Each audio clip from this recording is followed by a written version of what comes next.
Já, velkomin aftur. Við ætlum að aðeins að fara yfir svona pólitíkina, ég og Sigurjón bróðir minn, sem er kominn frá Spáni. Portugal. Já. Þú varst ekki síðast. Herðu, Já. Við vorum kannski ekki svo mikið að tala svona, ekki flokkapólitík áðan. Við vorum aðeins, stöldrum aðeins við á þessum fundum. Já. En það var ekki mikið verið, það voru, forsetakosningarnar voru svolítið. Já. Og svo var þetta eiginlega bara svona lýðræðis staðan Já. sem mér finnst vera merkileg. Þetta var mjög merkileg umræða. Svo náttúrulega fengum við þessa frábæru eldmessu Katrínar. Já, fiskeldið. Já, það er þetta er bara að gerast. Já. Og þetta er að gerast hratt eins og hún segir, sko. Og það er eiginlega ekkert búið að spyrja leikslokum, sko. Ég held að þessi ekkert verið að bregðast við, bara hún að því og einhverjir áhuga fólk. En það er ekki stofnanirnar eða stjórnmálin ekki að bregðast við þessu. Nei. Það er svolítið sætt samt, sko. Einhverjar fáa manneskjur bara rísi upp og panti viðtöl við forstjóra ríkisstofnana til að fræðast þeirra afstöðu hvers vegna er þetta komið eins og það komið. En ég held til dæmis að því að Samfylkingin var með fund og var að fjalla þar samgöngu og atvinnumál sem setja svona saman. Ég held að sé ekki komið svona ný lína í takt við það sem að Katrín var að segja í þeirra þessum, ég held ekki. En vonandi náum við Kristrún ekkert í vikunni til þess að spjalla við hana þessa stefnu. Já, það er vonandi. En þetta, sko. En meðan að þú brástur að bæ, þá voru stjórnarskipti á Íslandi. Já, mikið rétt. Bjarni Benediktsson tók við sem forsætisráðherra. Já, blessaði kallinn. Já, það er afskaplega merkileg niðurstaða. Og svo heldur hann fund á hóteli þar sem koma eitthvað 500 manns eða eitthvað. Nei, ég held að það veri 800 sögður og svo fylgir því að voru miklu fleiri sem horfðu á streymið. Þeir var að reyna að búa til eitthvað svona stórt til mótvægis við undirskriftasöfnunina. Já, og einn ráðherra Sjálfstæðisflokksins hefur komið hingað til okkar, það er Áslaug Arna. Nei, svo komið á rauðaborðið hún Já, Guðrún Hafsteins. Já, fyrirgjöf. En ég hef bóðið Bjarna í þáttinu okkar, en það hefur verið að hann var eitthvað út á landi og svo var hann eitthvað annað þar og svona, en ég veit ekki hvernig, kannski komið tími á skjöftur í hann kominga. Það hefur hingað komið náttúrulega allir, en það hefur komið. Ég var með varaseðlabankastjóra í vikunni og forsetinn komið og ráðherrar og þannig að Bjarni hlýtur að koma og svo er ég búin að tala við alla forsetaframbjóðunar nema Katrínu. Hún hefur ekki gefið mér svar hvort. En ekki alla 80?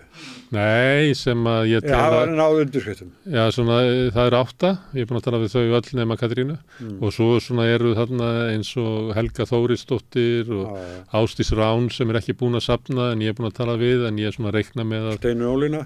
Já, hún er búin að safna.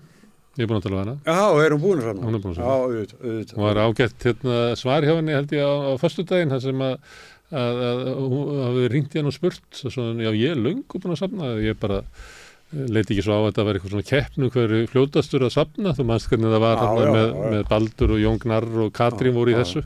Reyna að slá metið hversu hratt seldist upp í Hörpu. Já. En hvað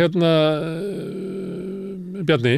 Já, mér finnst þetta ekki góð burðustaða. Fyrir hann? Já, en hann er þjóðina. Og þjóðina. En hann er þarna. Ég var eins og ég sagði áðan, þá verið að tala við fólk í Samfylkingunni í gær, verið að átta mig á svona spennunni sem var eitthvað neginn í kringum þetta, þennan flokksstjórnarfund, eða flokksráðsfund, stjórnarfund. Og þá fannst mér svona flestir á því að það yrði ekki kosið fyrir haustið 2025. Hann er búin að segja það. Já. Hann sagði það á sem fundi. Já, en að það myndi halda. Kjörtímabilsins sem er í september 2025. Já, að það myndi halda vegna þess að það væri eiginlega ómögulegt fyrir hann annað en að koma ríkisstjórninni út kjörtímabilið. Já, komin í höfn. Já, það væri bara, hann var bara með 8 mánuði þá áður en ríkisstjórnin sprakk síðast. Já. Og það sé bara óþolandi fyrir hann og Sjálfstæðisflokkinn ef að þessi ríkisstjórn springur þannig að Mér fannst svona að fólk vera eiginlega svona venjast við hugmyndina að því að fyrst eftir að ríkisstjórnin var mynduð að þá kom eitthvað svona saga að þetta var svona næstu eins og samkomulag að halda bara friðinn til þess að væri rými fyrir Katrínu eins og hún væri sko frambjóðandi ríkisstjórnarinnar að rými fyrir Katrínu að koma sér á Bessastaði en eftir það yrði bara hell break loose eins og sagt en ég er svona á því að við sittum upp með þessa ríkisstjórn. Hún mun bara hvernig sem hún verður sko. Hún bara hangir og þótt að þjóðin vilja hann ekki þótt að þjóðin vilja ekki Bjarna þótt að þjóðin vilja ekki málin sem hún er ekki fram þá heldur hún bara hangi. En það er reyndar sko núna gæti núna þessar verið milli flokka varðandi matvælaráðuneyti það er náttúrulega hvalveiðarnar og eitthvað eitt enn sem ég nú búin að gleyma sem að svona beðið eftir hvað nýjir ráðherrann Bjarki. Hún er alltaf erfir það sem var ægilegt nefndarstarf sem að Já, með breytingarnar í auðlindin okkar, breytingar á fiskveiði það kom nú að lítið út úr þessu nefndarstarfi annað en bara meira og minna að halda áfram með kvótakerfið. Það voru smávægilega breytingar sem hún kom með í samráðsgáttina. Ég hef enga trú að þetta farið fram. Kannski þetta verið eitthvað að fylgjast með því hvað Bjarki gerir og hvort hún komið fram með þetta aftur og ég held að nái ekki þeim breytingum í gegnum það var bara þingið fyrir bráðum að fara heim og svo ertu með síðasta þingveturinn og svo kosningabaráttu yfir sumarið. Já, sko Framsóknarflokkurinn sem er einn af þessum flokkum sem að mynda ríkisstjórnina var nú með flokksþingi sitt núna og þið sem höfðu lesið eitthvað meira heldur ég að þið voru nú sko þeir eru kannski að setja niður svona ákveðnari línur er það í fiskheldinu til dæmis? Ég myndi frekar orða þetta svona. Það mátti sjá ákveðin blæ á þinginu að Framsóknarflokkurinn sé að undirbúa sig undir annað stjórnar fyrirkomulag, ríkisstjórnarkerfi, því að þetta mun ekki halda áfram, það verður engin áhuga á því og ekki flokkarnir sem er í þessu. Þannig að Framsóknarflokkurinn var svolítið að svona undirbúa sig undir baráttu á miðjunni við Samfylkinguna. Og að sömuleyti held ég að horfa á það gæti orðið ykkur ríkisstjórn þar sem að þessi tveir flokkar eru saman verið að benda á skyldleikan og annað slíkt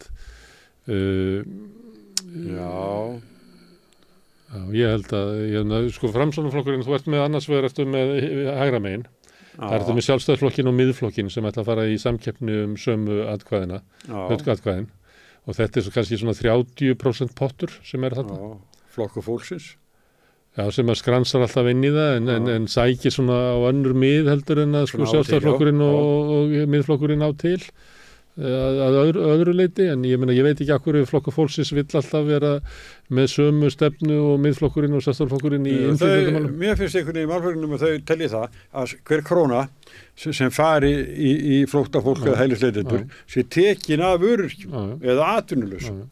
Það var gerðir bent á það núna að með fjármálaáætluninni þar megi lesa það að þessi öryrkja sem eigi að kosta kjarasamningana að það sé seinkað fyrir áætluðum hækkunum til öryrkja vegna kostnaðar við kjarasamningana þannig að öryrkjarnir ættu þá kannski að fara að vera í andstöðu við láglaunafólk ef það eru að taka af þessu það er þetta ekkert svona og þess að segi ég skil ekki alltaf af hverju Flokkur fólksins ég skil ekki alltaf af hverju Flokkur fólksins rennir sér alltaf undir sko útlendingastefnu Miðflokksins og Sjálfstæðisflokksins ég skil það ekki þeir geta alltaf eins í þessu tilfelli til dæmis farið bara að vera á móti verkalýðshreyfingunni eða eitthvað samningar verkalýðshreyfingunni Hitt er auðveldari leið gagnvart einhverjum hópi sko og ég meina að menn alltaf horfa á kosningar í Evrópu og í okkar heimsluta og það er ekki þannig að það bara sé allur meiri hlutin sé að sveiflast einhvern veginn og taka upp útlendingastefnu Svíþjóð og demókrata, það er ekki þannig það er bara nógu margir til þess að það verður svona rót á fylginu og þá fara allir í panik og þá verður þetta svona Mér finnst þetta koma ágætlega fram hjá henni Árelíu, það sem hún var að segja, sko, þetta er bara breytingi sem á sér stað ef að þú spilar aftur og hlustar á það sem hún var að segja. Það er að vera breyting, þannig að það er verið að þrengja að útlendingastefnu allsstaðar í kringum okkur.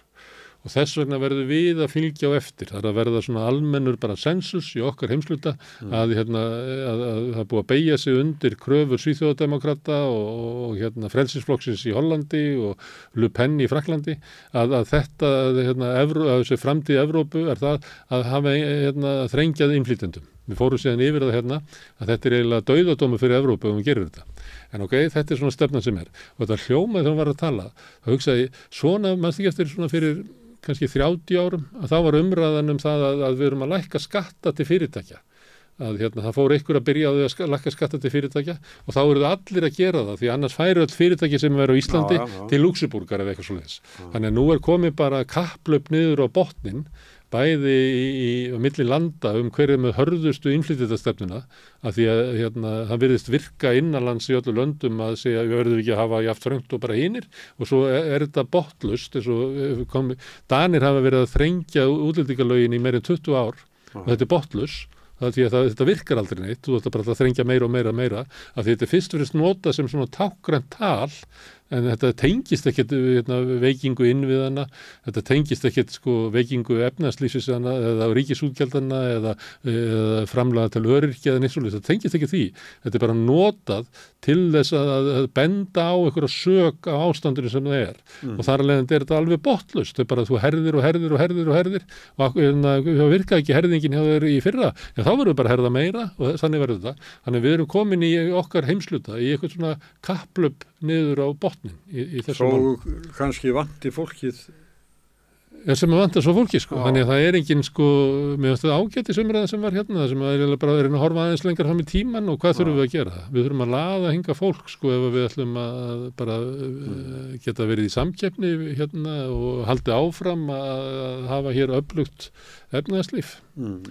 Þannig að það er alls ekki þannig að þetta sé einhvern veginn svona eins og afstæð allra. Þetta kemur fram í könnunum, hefur komið fram. Það var gerð ein könnun núna þar sem var svona, mátti sjá sveiflu að fólk vildi ekki eins mikið af innflytjendum. Kannski er það bara skiljanlegt þess að hér komið miklu fleiri innflytjendur áður. Hérna kom Úkraína og hérna kom Venezuela og allt í einu verður meira varð við þetta. En fram að þeim tíma þessum stjórnvaldsákvörðunum að taka við fólki frá þessu löndum, þá var hér bara jákvæð afstæða til innflytjenda á Íslandi bara meðal 70% af þjóðinni og þannig hefur það verið og ég held að það hef ekkert breyst. Það verið að bara snúa þessu, bara vísvítandi, en hvers vegna, veit ég. Og þetta til að Vilhjálmi og félögum hans var að samfylkingin eftir viðtöl Kristrúnar sem voru túlkuð þannig að hún var að sveigja stefnu samfylkingarinnar að miðflokknum og sjálfstæðisflokknum. Þau vildu að það er bara gefin út yfirlýsingar, það er ekki þannig, en þau kusu að gera það ekki. Tillögunni var raunverulega bara að vísa frá. Vísa til einhverja nefndar, þetta er bara að vísa frá. Já, sem er bara að vísa frá. Þannig að það sem að Kristrún hefur verið að segja í útlendingamálunum, það er raunverulega gildandi stefna samfylkingarinnar. Nei, hún er formaður flokksins. Já, en formaður flokksins getur sagt eitthvað en það er hún svo er þetta skemmtilegt mál með samfélkinguna að þú ert annars vegar með svona klassíska flokk það sem er umræða stefnu og fyrir einhvern stofnanir flokksins og eitthvað fleira svo bara samþykkt á landsfundi. Þetta er stefna flokksins. Þetta er svona einn klassíska útgáfa af stjórnmálaflokki, svo er valin forysta sem á að reka þessa stefnu. Samfylkingin er orðið annars konar flokkur. Hann byggir á því að formaðurinn fer hringinn í kringu landið, ræðir þar við fólk, kemur svo til Reykjavíkur og mælir fram nýja stefnu eftir að hafa kannað svona hvernig straumur liggur í samfélaginu og þá á flokksþingið og allir í flokknum að samþykkja það vegna þess að formaðurinn skaffa svo góða stöðu í skoðanakönnunum. Ég held að þetta system mun ekki virka til lengdar að því að þetta bara svona populísk vitleysa að einhverja ein manneskja fari og sogi í sig hinn raunverulega þjóðarvilja og mæla hann svo fram sko, þetta bara eins og Trump hugsa svona líka og Sigmundur Davíð hugsa svona, kallar þetta skynsemishyggju sem að hann fer eitthvað hlustar og metur þetta og það sem honum finnst skynsamlegt að það er stefna sem á að vera og kallar þetta skynsemishyggja, en það er hans takmarkaða skynsemi sem að kemst þessar niðurstöðu. Þannig að ég held að eftir að koma í ljós á þessu 1,5 ári hvort að þetta system í þessi breyting á samfélkingunni muni virka. Ég held að það sé bara alls ekkert víst. Það sem að Vilhjálmur og líklega fleiri hefðu viljað af því að Sjálfstæðisflokkurinn tekur þessa stefnu í áttina miðflokknum að þá sé það raunverulega kannski hlutverk samfélgjarinnar, sérstaklega í ljósi skoðra stöðu í skoðanakonunum, að bjóða upp okkur annan valkost, að koma til dæmis með það sem Katrín og Vilhjálmur voru að segja hér, bara nauðsyn Íslands samfélags á því að geta laðað hinga til fólk til þess að vinna bara til þess að þeirra við eða kannski fólk sem aðeins yngra við ítir á bjölluna á elliheimilinu, að svara ykkur sko, að sé ykkur til þess að þjóna. Þannig að það sé ekki bara búið upp á dánaraðstoð sko. Þannig að við getum líka fengið kannski einhver umönnun. Hjúkrun. Já, einhver hjúkrun. Þannig að við verðum að hugsa það, hvernig ætlum við að hafa Ísland eftir 30 ára eða 40 ára, eitthvað svoleiðis. Og ég finna í samtölum mínum við fólki í samfélkingun alveg ótrúleg vonbrigði með það að Kristrún hafi ekki tekið þetta tækifæri á því að mæla fram einhverja stefnu sem mótvægi við þessa stefnu sem við fórum yfir að er oft bara ekki byggð á neinu staðrindum sko. Það eru fjöldi hælisleitenda fer svona niður og kostnaður fer svona og svo líka þetta tala eitthvað flóttamannastraum í heiminum sko, segjum að séu 120-130 milljónir á flótta þá er það ekkert sko mikið miðað við þann fjölda sem er bara á flutningum á milli landa. Það eru til þess 50 Íslendingar sem búið í útlöndum. Þeir eru ekki flóttamenn. Þannig að þú tækir, ég var að skoða í Kína, þar er svona, hefur að fari frá því að vera 15.000 manns á mánuði til 100.000 manns sem að leita hælis annars þar og ef að þú ert frá Kína þá farið þú bara hæli í Bandaríkjunum. Þannig að ég veit ekki hvort að fólk sé að flýja eitthvað í sjálfum sér, eflaust einhverjir verða fyrir einhverjir skoðanakúgun og einhverju ógn, en þetta er líka bara leiðin til að komast til Bandaríkjanna að sækja hæli, þá bara ferði það svona að því út frá Kína, öxulveldi hins illa. Þannig að kannski þetta venjulegum kringumstæðum myndu bara jafnmargir sækja bara að fá atvinnuleyfi í Bandaríkjunum, þetta er bara leiðin til þess. En ef við tækjum alla þessa flutninga, alla pólverina sem eru að koma hinga, þá eru 200 milljónirnar að flóttafólki bara örlítið brot. Þú veist, það er bara svo margir að flytja fram og tilbaka. Þannig að það að vera að tala að það fari eitthvað úr 130 milljónum í 150 milljónur og jafnvel 200 milljónir. Ég meina að það eru 8 milljarðar sem búa á jörðinni og það sittir ekki allir bara heima þessir.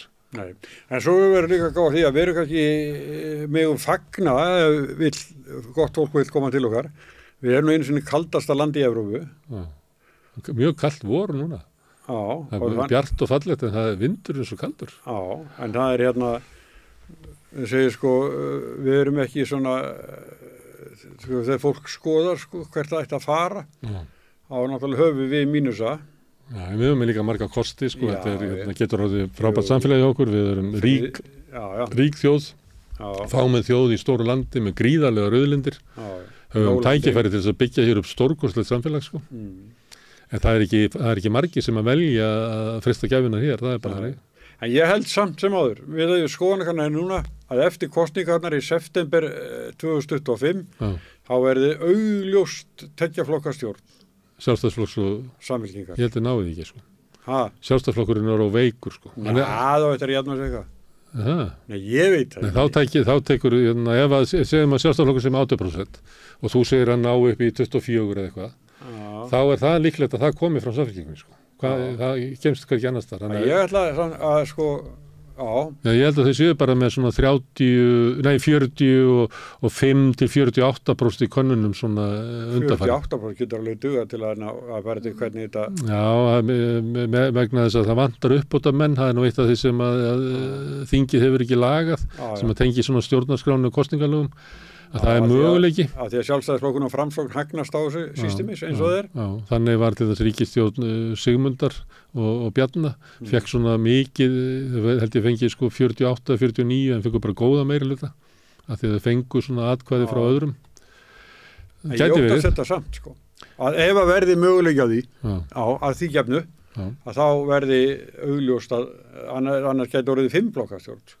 Ég hef verið á þessu líka að sagt að þegar að Kristrún, maður tala núna að því að flokkurinn er svo orðið populískur, það er bara hún sem ákveður þetta, að ef að Kristur stendur frammi fyrir valkostum eftir kostingar að mynda 2 flokkastjórn með Sjálfstæðisflokknum og eða taka 1 flokk í viðbót, kannski Framsókn sem er vön að vera þarna, eða að reyna að tjasla saman ríkisstjórn úr Samfylkingunni, Pírötum, Viðreisn, aðtókot að VG sé hæft sko til hvort þessu bara í sárum sko.